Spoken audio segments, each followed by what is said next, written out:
मालिकेचा आजचा भाग अगदी धमाकेदार दाखवण्यात आला आहे.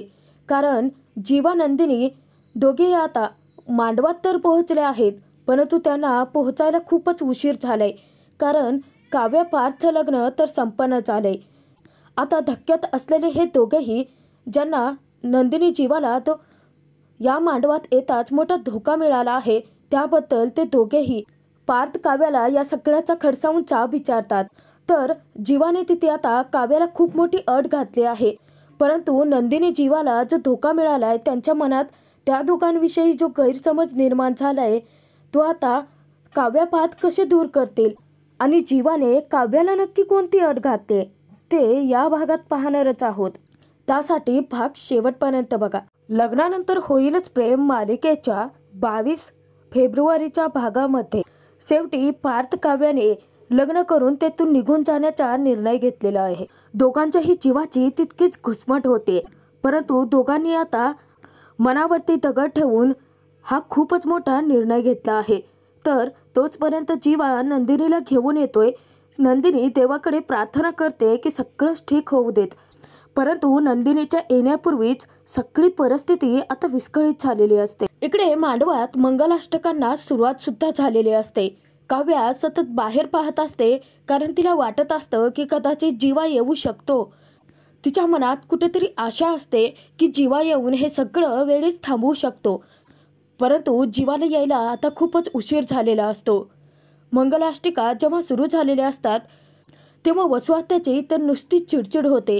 मंजू आत्याला ती म्हणते की एवढं सगळं मी जुळवून आणलं होतं, परंतु ही रम्या इतकी मूर्ख निघाली ना, की आज मानाने तिने पार्थची पत्नी बनून घरात गृहप्रवेश केला असता.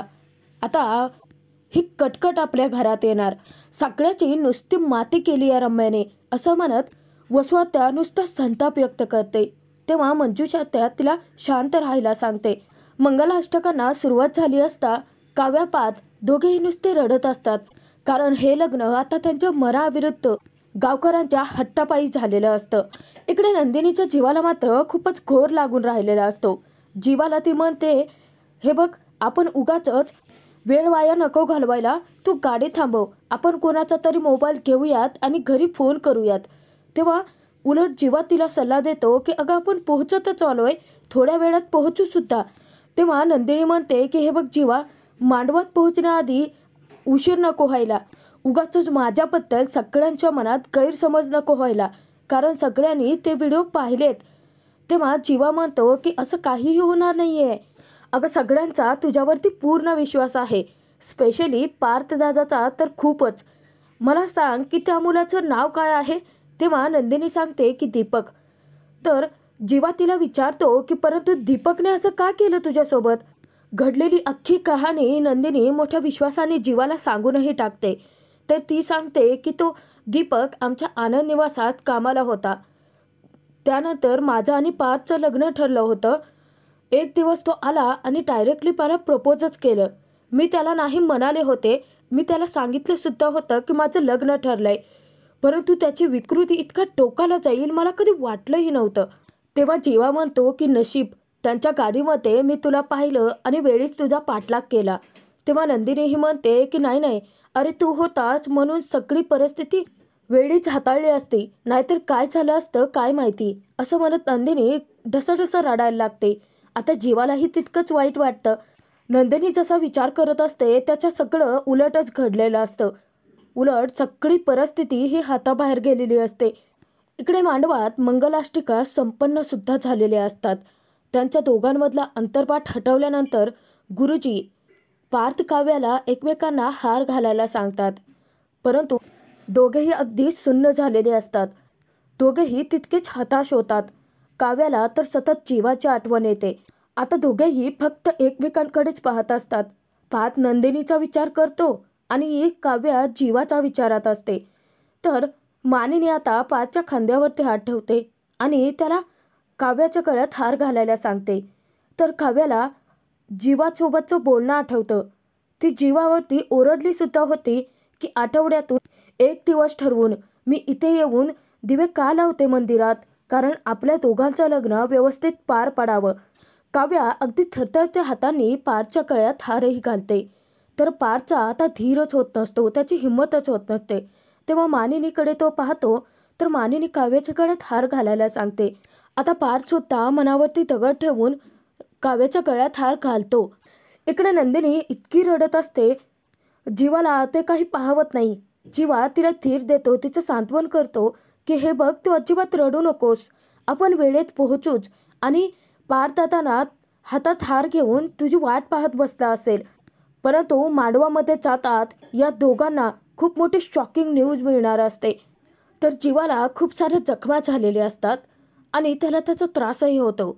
तेव्हा नंदिनी काळजीपोटी त्याला विचारते, तर जीवा म्हणतो की जाऊ देत, अगं आपल्यासाठी मुहूर्त महत्त्वाचा आहे आणि सावित्रीबाईंनी आपल्याला सांगितलं होतं ना की मुहूर्त अजिबातच चुकवू नका, आपण वेळेत पोहोचू, असं तो तिला सतत सांगत असतो, समजावत असतो.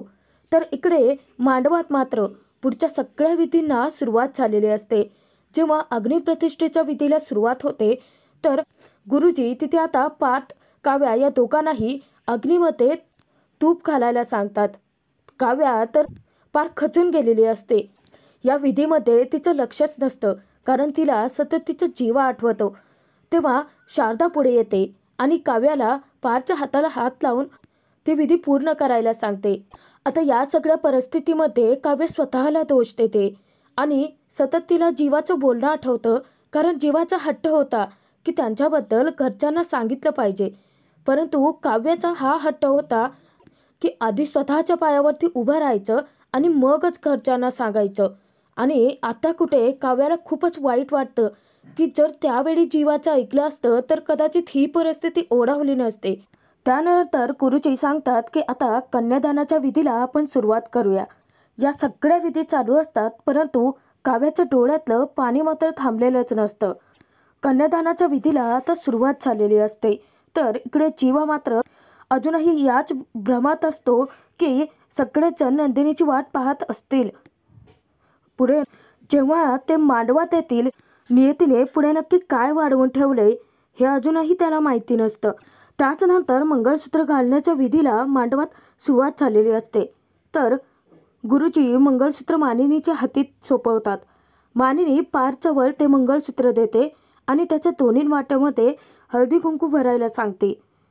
आता पार्थ काव्याच्या गळ्यात ते मंगळसूत्र घालणार, तेव्हा त्याला नंदिनीचं साखरपुड्याचं बोलणं आठवतं की पारचा हात भाजला होता म्हणून नंदिनीने दुसऱ्या हाताच्या बोटामध्ये अंगठी घातली होती आणि तिला त्यावेळी आशा होती की लग्न हे निर्विघ्नपणे पार पडेलच. परंतु सगळं कसं त्याचं उलट घडलेलं असतं. गुरुजी तिथे आता पार्थला काव्याच्या गळ्यात मंगळसूत्र घालायला सांगतात, परंतु पार्थची हिंमतच होत नाही. पार्थ हा मंगळसूत्र हातातच धरून बसतो. तेव्हा मानिनी पुन्हा एकदा त्याला समजावते आणि या सगळ्यांच्या दबावाखाली तो शेवटी काव्याच्या गळ्यात मंगळसूत्र घालतोच आणि काव्याच्या भांगामध्ये तो सिंदूरही भरतो. त्यानंतर पुढच्या विधीला सुरुवात झालेली असते, ती म्हणजे सप्तपदी. तर शारदा जबरदस्तीने आता काव्याचा हात पारच्या हातामध्ये सोपवते आणि तिथेच सप्तपदींना सुरुवात झालेली असते. तर पार्थला नंदिनीसोबतचं झालेलं बोलणं आठवतं. दोघंही आपल्या मनाविरुद्ध या विधी पूर्ण करतात आणि जीवा नंदिनी या दोघांनाही पोहोचायला आता उशीर झालेला असतो, कारण पार्थ काव्याचं लग्न आता संपन्नच होत आलेलं असतं. नंदिनी जीवा वेळेत पोहोचतात सुद्धा, परंतु सगळी परिस्थिती आता त्यांच्या हाताबाहेर केलेली असते. तर इकडे काव्या अगदी कोलमडून जाते. तर मामी, शारदा, आजी सगळ्याच जणी काव्याला सावरतात आणि तिला पुन्हा त्या सप्तपदीचा विधी पूर्ण करायला सांगतात. नंदिनी जीवा दोघेही आता मांडवात यायलाच निघालेले असतात. शेवटी नियतीच्या मनात जे होतं तेच घडलेलं असतं. तर 4 सप्तपदी आता ज्या पूर्ण झालेल्या असतात, त्यानंतर मानिनी पार्थ काव्याला थांबवते आणि काव्याला पुढे येऊन त्या सप्तपदी आता पूर्ण करायला सांगते. नंदिनी धावतच आपल्या पार्थकडे आलेली असते आणि जेव्हा ती धावत येते तर येत असतानाच नेमका कार्पेटमध्ये तिचा पाय अडकतो आणि नंदिनी जोराचे आपटते. तेव्हा जीवाही घाबरतो. जीवा पटकन धावत येतो आणि नंदिनीला सावरतो. परंतु या सगळ्या परिस्थितीमध्ये इकडे काव्या पार्थच्या सप्तपदी पूर्ण झालेले असतात. जीवा नंदिनीला पोहोचायला खूपच उशीर झालेला असतो आणि सगळी परिस्थिती आता त्यांच्या हाताबाहेर गेलेली असते. नंदिनी तिथे आता जीवाचा आधार सुद्धा घेत नाही. कधी एकदा ती मांडवात पोहोचते असं होतं तिला. आणि जेव्हा नंदिनी जीवा दोघेही धावत मांडवात पोहोचतात तर सगळं त्यांच्यासाठी आता संपलेलं असतं. कारण गुरुजी सगळ्यांसमोर सांगून टाकतात की आता हा विवाह संपन्न झाला. जेव्हा नंदिनी जीवा दोघेही मांडवात येतात त्यांना जबरदस्त मोठा धक्का बसतो. दोघेही धक्क्याने पाहत काव्याकडे पाहायला लागतात. या दोघांनाही पोहोचायला उशीर झालेला असतो आणि शेवटी नियतीच्या मनात जे होतं तेच घडलेलं असतं. जीवा काव्याकडे तर नंदिनी पार्थकडे जाते. आता हे चौघेही एकमेकांकडे खूप धक्क्याने पाहायला लागतात आणि हे सगळं घडलेलं असतं वसवात्याच्या एका चुकीने. वसवात्या खूपच घाबरते जेव्हा नंदिनीला ती मांडवात आल्याचं पाहते. नंदिनीची जेव्हा मांडवात एंट्री होते तेव्हा घरातील सर्वांना तितकाच मोठा धक्का बसलेला असतो. मित्रांनो, आजचा हा भाग तर इथेच संपतोय. पुढील भागात आपण पाहूयात. धक्क्यात असलेली नंदिनी तिथे त्यांना विचारते की हे सगळं काय आहे आणि पार्थचं लग्न काव्याशी कसं काय लागलं. तेव्हा काव्या ऐनवेळी मांडवातून रागाने निघूनच जाते. तर जीवा तिला आता विचारतो की हे लग्न नक्की कसं झालं. तेव्हा काव्या जीवाला सांगते की हे लग्न मी नाही मानत. जीवा तिला विचारतो की नाही मानत ना खरं. तेव्हा काव्या सांगते की हो, हे लग्न मी नाही मानत. तर जीवा काव्याला म्हणतो की ठीक आहे, मग मी म्हणेल ते करशील का. तेव्हा काव्या त्याला सांगते की तुझ्यासाठी वाटेल ते करेन.